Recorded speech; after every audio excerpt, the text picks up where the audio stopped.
Buenas noches, apreciados estudiantes.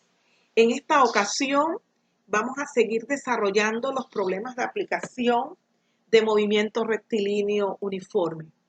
Específicamente el problema 8 que está en la página 38, el cual dice así: dos trenes se cruzan perpendicularmente. Bien, antes de continuar, vamos a explicar qué es eso de perpendicularmente. Es decir, que si por ejemplo este que está aquí va hacia el este, el otro va hacia el norte.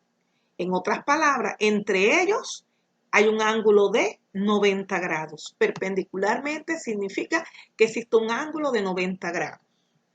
Y hacen un recorrido durante 4 horas. ¿Qué significa? Que el tren 1, que es este, para mí este es el primero, estará recorriendo una distancia y eso le va a estar demorando 4 horas. Este tren para llegar acá demora 4 horas. Igual, este segundo tren para llegar a este punto de acá también demora 4 horas. Y dice que la distancia que lo separa al cabo de ese tiempo es 100 kilómetros. O sea que cuando el primer tren llegue acá y el segundo tren llegue acá, entre ellos habrá una distancia de 100 kilómetros. Dice, si la velocidad de uno de los trenes es de 20 kilómetros por hora, como no me dicen de cuál de los dos, yo voy a asumir que del primero. Por eso yo pongo dentro de los datos que V1 es igual 20 kilómetros por hora, al igual que también puse que el tiempo del primero es 4 horas. No puedo poner la distancia del primero porque todavía no lo conozco. En cuanto al segundo tren, lo único que conocemos de él es que recorrió una distancia que no sabemos cuál es, pero lo hizo en un tiempo de 4 horas. Entonces, se desconoce lógicamente la distancia que ha recorrido y por supuesto la velocidad, que es la pregunta del problema. Bien, observando aquí los datos del problema primeramente, vemos que de los dos trenes, el que más datos presenta o tenemos de él es el primero, porque conocemos tanto el tiempo como la velocidad, lo cual, como sabemos que estamos con problemas de movimiento rectilíneo uniforme, podemos usar la ecuación distancia igual velocidad por el tiempo, que es la que vamos a utilizar. Reemplazamos la velocidad de ese tren, del primero, y el tiempo, y nos da entonces 80 kilómetros. Pero ¿para qué nos sirve eso si no me lo están preguntando? Porque una cosa va a llevar a la otra. Teniendo entonces esta distancia de aquí, la de 1, que acabamos de obtener, y teniendo la hipotenusa o radiovector, o sea, la distancia que hay de aquí a acá, tenemos entonces que esa es 100 kilómetros porque era un dato que nos daba el problema. Vemos que lo que se forma aquí es un triángulo rectángulo. Cuando en un problema conocemos que el ángulo que existe entre los dos es de 90 grados, como aquí, entre este lado y este lado hay un ángulo de 90 grados, podemos entonces, o debemos en todo caso, utilizar entonces el teorema de Pitágoras para encontrar el lado faltante. En este caso, conocemos un lado, conocemos la hipotenusa y nos falta el otro lado. Entonces, aplicando el teorema de Pitágoras en su forma general, dice que el radio vector al cuadrado, r cuadrado, o hipotenusa al cuadrado, igual el lado a las x al cuadrado más el de y al cuadrado. Entonces, de ahí vamos a reemplazar cada uno de esos variables por la variable que realmente está en el problema. Por ejemplo, el radio vector representa esto que está de aquí a aquí, y eso es la distancia total. Por eso ponemos distancia total y hay que elevar al cuadrado de acuerdo con el teorema de Pitágoras. Esta distancia que recorre el primer tren le llamamos distancia 1. Por eso aquí ponemos distancia 1 y hay que elevarlo entonces al cuadrado. Más la otra distancia, que es la que recorre el segundo tren, sería la distancia 2 y también hay que elevarla al cuadrado. Al reemplazar, como ya tenemos los valores, vemos que la distancia total es 100, que al elevarla al cuadrado me queda 10.000.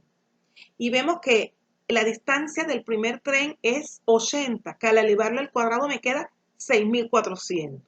Más, entonces, de 2 al cuadrado, que sería nuestra incógnita, Entonces, en el primer miembro, si pasamos todos los números al primer miembro para dejar la incógnita en el segundo miembro, vemos que 10.000 menos 6.400, recuerde que pasa restando porque aquí está sumando, pasaría con operación contraria que es restando. Nos queda entonces que eso es igual a 3.600. Si pasamos de 2 al cuadrado para acá y el 3.600 lo pasamos para acá, no tenemos que cambiar ningún signo porque estamos cambiando simultáneamente.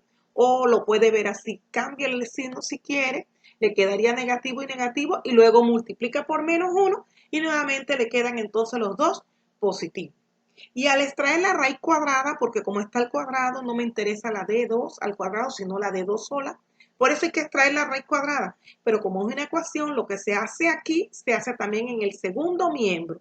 Y la raíz cuadrada de 3.600 es 60 kilómetros. Entonces, eso me da la distancia que recorre el segundo tren. Pero ¿para qué me sirve eso? Si lo que me están preguntando es la velocidad. Bueno, porque precisamente recordemos que también el segundo tren tiene un movimiento rectilíneo uniforme y obedece a la ecuación distancia igual velocidad por el tiempo. Cuando nosotros despejamos de allí la velocidad, obtenemos distancia entre el tiempo. Pero como es del segundo tren, ponemos de 2 entre T2. De 2 que vale 60 kilómetros por hora y 60 kilómetros y T2 que vale 4 horas. Al dividirlo, 60 entre 4 me da la velocidad de 15 kilómetros por hora, que es a la velocidad a la que va entonces el segundo tren. O sea que la respuesta de nuestro problema es que la velocidad del segundo tren es de 15 kilómetros por hora. A continuación, el segundo problema. Y este segundo problema es el caso pues de un joven, sería el problema número 9 de la página 39 parece, sí. Un deportista sale de su casa en bici a las 6 de la mañana. Significa entonces que él, vamos a suponer, él estaba en su casa y salió en bicicleta, mire que lo estamos poniendo que se va a dirigir hacia la derecha, ¿no? Salió a las 6 de la mañana. Al llegar a un cierto lugar, no se sabe dónde, se le estropea la bicicleta y ha de volver andando. O sea que el primer recorrido es en bicicleta y llega a un punto donde se le daña la misma y tiene que regresarse andando, caminando. ¿Qué significa? Para nuestros datos, los objetos que se mueven en este caso es el mismo deportista, pero él se mueve de dos maneras. Primero se mueve en bici y después se mueve a pie. Cuando se mueve en bici, ¿qué tenemos como dato? Primero tenemos que la misma distancia que él recorrió para llegar a donde estaba el percance es la misma que él recorrió para llegar nuevamente a su casa, porque ahí no nos dicen, no nos hacen ninguna referencia de que tomó un atajo más corto o que tomó un atajo más largo ni nada. Entonces ahí debemos suponer que por el mismo camino que él se fue, por ese mismo regresó. De allí que la distancia en el primer trayecto, o sea, en bicicleta, es X. Y la distancia que hizo a pie también es X, es la misma distancia. En cuanto a las velocidades, me dicen aquí que la velocidad cuando iba en bicicleta era de 30 kilómetros por hora. Por eso V de 1, 30 kilómetros por hora. Y en bicicleta, 6 kilómetros por hora. Dice que debemos calcular a qué distancia ocurrió el percance sabiendo, ya tenemos las velocidades, y que llegó a su casa a la 1 del mediodía. Bien, este dato de aquí es bien importante. La 1 del mediodía sería la hora número 13 del día, la 13ª hora del día. Si a esa hora 13 le restamos las 6 de la mañana, porque él inició su recorrido a las 6 de la mañana, entonces el total de horas del viaje fueron 7. Pero en ninguna parte del problema me dicen, por ejemplo, que demoró tanto tiempo en bicicleta y tanto tiempo andando, o que lo que demoró andando es el doble de lo que demoró a pie. Lo que demoró andando es el doble de lo que hizo en bicicleta, nada de eso. Cuando no me dicen eso y sabemos el total, como en este caso, que es 7 horas, pues un tiempo le llamaré T y el otro tiempo el total menos T, es decir, 7 menos T. ¿Por qué? Porque vamos a suponer que hubiese demorado 1 hora en bicicleta, entonces para usted saber cuánto estuvo a pie, usted restaría 7 menos 1 y le quedarían 6. Entonces ya sabe que son 6 horas andando. Pero en este caso no me especifican cuántas horas fue de una forma o de la otra. Por lo tanto, tengo que ponerlo en base a la incógnita. En este caso, las incógnitas, ¿cuál sería?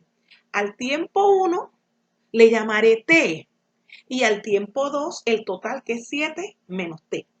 Lógicamente, usted también le puede llamar al segundo tiempo T y el otro sería T menos 7. Eso también y al final le va a salir igual. Pero bueno, para unificar criterios, mejor vamos a trabajar llamándole al primer tiempo T y al otro el total menos T, 7 menos T.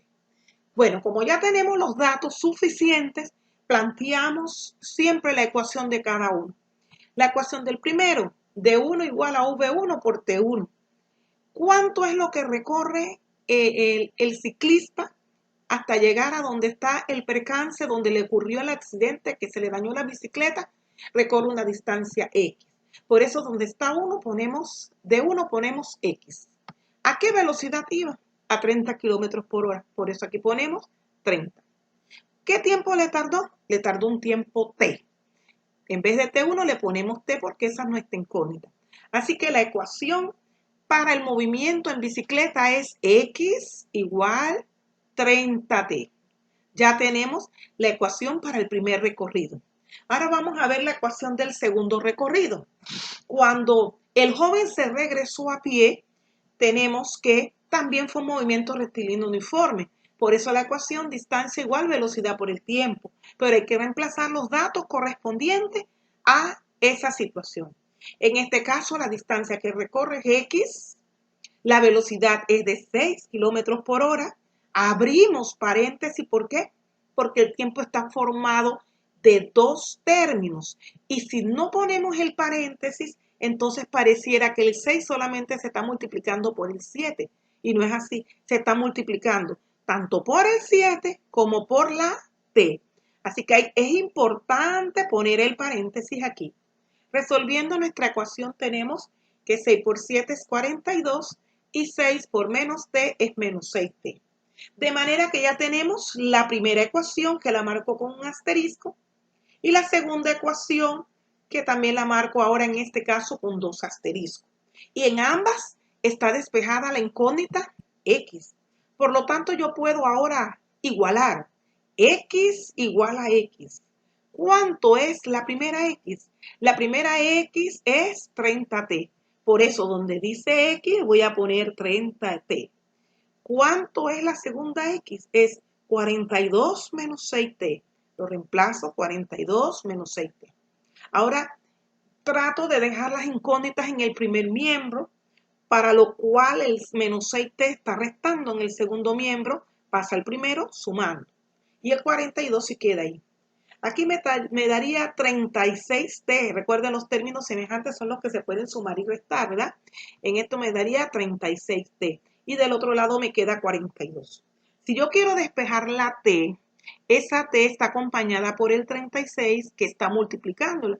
Entonces pasa con operación contraria. La operación contraria a la multiplicación es la división. Por lo tanto, ese 36 tiene que pasar dividiendo. Y al dividir 42 entre 36 obtenemos 1,17 horas. Para saber entonces la distancia que ha recorrido el ciclista o en qué momento le ocurrió el percance, a qué distancia de su casa, a esa le llamamos X. Por lo tanto, yo puedo utilizar sea la primera o la segunda ecuación que dice X igual a tal valor para reemplazar el valor del tiempo. En este caso yo elijo hacerlo con la primera, pero si usted elige hacerlo con la segunda, debe obtener el mismo resultado. Bien, 30 por 1,17 le daría 35,1 kilómetros. Y responderíamos entonces que el percance ocurrió a 35,1 kilómetros de su casa. Muchas gracias por su atención y hasta pronto.